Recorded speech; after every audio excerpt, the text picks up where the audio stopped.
All right, onwards and upwards. We're now on level 5 authentication. And in this lesson, we're going to talk all about cookies and sessions.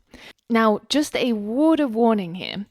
During the lesson, if you continue watching, you may start to feel that you get a little bit hungry. So don't blame me if I've just completely derailed your diet plan.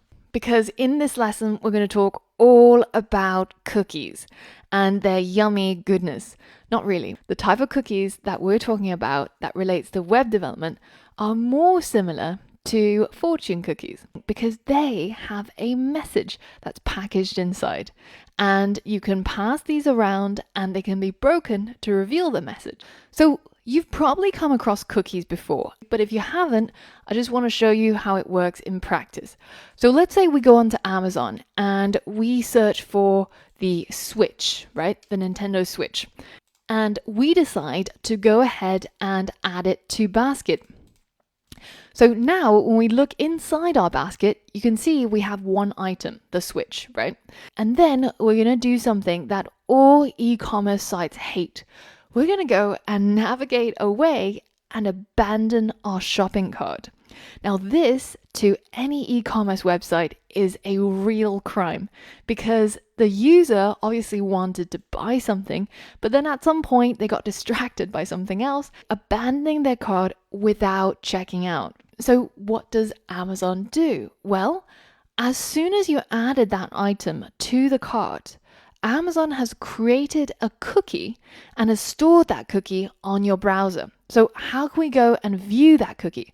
Well, inside Chrome, if you go to settings and you search for cookie, if you scroll right to the bottom, it shows you that there's something relating to cookies inside content settings.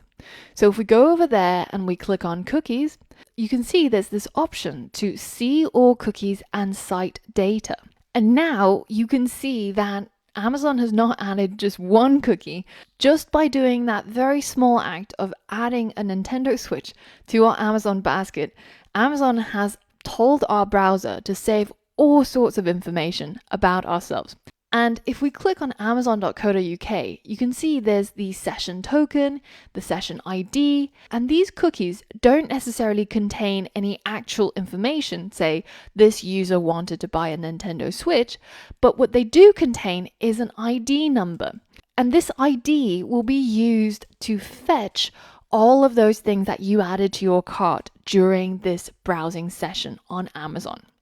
And this is why if you decide to go and close down your browser and you open it back up, and let's head back to amazon.co.uk, you can see that my Switch is still inside the basket.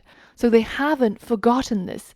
So that means the next time I go onto Amazon, that Nintendo Switch is still going to be in my shopping basket. However, if we go into those cookies for Amazon, and we go ahead and delete it. So let's go back to see all cookies and site data. We find the one that is directly related to Amazon and we remove all of these. Now, if we go and refresh this website, you can see we forced it to forget our last browsing session and it doesn't know about that Nintendo Switch anymore. Now, on the internet, cookies are used widely to save these browsing sessions, and it goes beyond just saving your last actions on the website. When Amazon adds those cookies to my browser, it also means that when I go and visit another website, say if I go onto Facebook, then it knows who I am and what items I wanted to buy on Amazon. And it will try to remind me of that thing that I wanted to buy on Amazon. And it's kind of creepy, but this is essentially how retargeting ads work. Once a user comes to your website, initiates some sort of buying behavior, and then they decide to abandon cart, you save what it is that they wanted. And then on other websites or when they come back onto your website, you remind them about that thing that they wanted to buy. And this is all done through cookies and sessions. So if we review this from a web development point of view, it means that say on day one, when I go into Chrome and I type in amazon.com, My browser will make a GET request to Amazon server requesting for their homepage.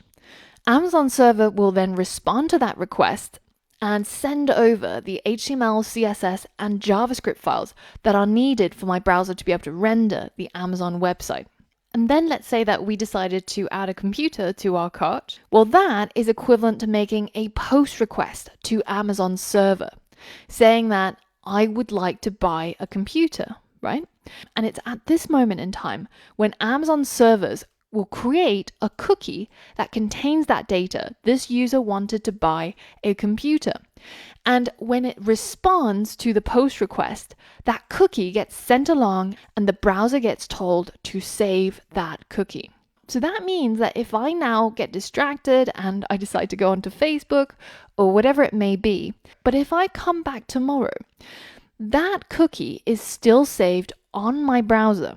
So the next time that I make a GET request to Amazon server, that cookie gets sent along with my GET request to allow the server to be able to identify who I am and see if I had any previous sessions on Amazon. And it's the equivalent of cracking open that fortune cookie, revealing what were the previous things that I wanted to buy. So in this case, it was a computer.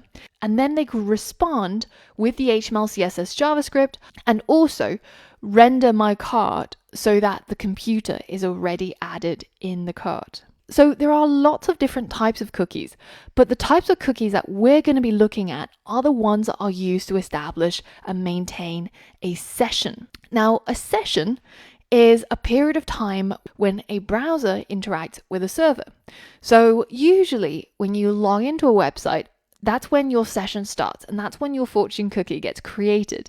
And inside that fortune cookie, you'll have your user credentials that says this user is logged in and has been successfully authenticated. So that means as you continue to browse the website, you won't be asked to log in again when you try to access a page that requires authentication, because they can always check against that active cookie that you have on your browser, and it maintains your authentication for this browsing session until the point when you log out, which is when this session ends and the cookie that's related to this session gets destroyed. So we're going to be implementing cookies and sessions into our website, and we're going to be doing it using something called Passport.